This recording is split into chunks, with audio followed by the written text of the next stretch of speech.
രാജ്യത്ത് വെച്ചാണ് ICC വനിതാ T20 ലോകകപ്പ് 2024 സംഘടിപ്പിക്കുന്നത്? ബംഗ്ലാദേശിലാണ്. അപ്പോൾ ബംഗ്ലാദേശിലാണ് ICC വനിതാ T20 ലോകകപ്പ് 2024 നടക്കുന്നത്.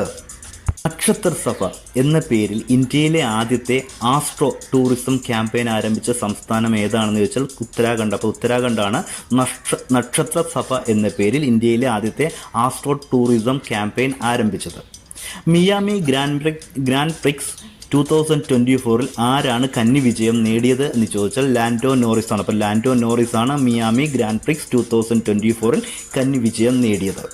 എല്ലാ വർഷവും മെയ് മാസം 7-ാം തീയതിയിലാണ് ലോക അത്ലറ്റിക്സ് ദിനമായി ആചരിക്കുന്നത്. അപ്പോൾ എല്ലാ വർഷവും ഏത് തീയതിയിലാണ് ലോക അത്ലറ്റിക്സ് ദിനം ആചരിക്കുന്നതെന്ന് ചോദിച്ചാൽ മെയ് മാസം 7-ാം തീയതിയാണ്. അപ്പോൾ ഒരിക്കൽ കൂടി പറയാം, നക്ഷത്ര സഭ എന്ന പേരിൽ ഇന്ത്യയിലെ ആദ്യത്തെ ആസ്ട്രോ ടൂറിസം ക്യാമ്പയിൻ ആരംഭിച്ചത് ഉത്തരാഖണ്ഡിലാണ്.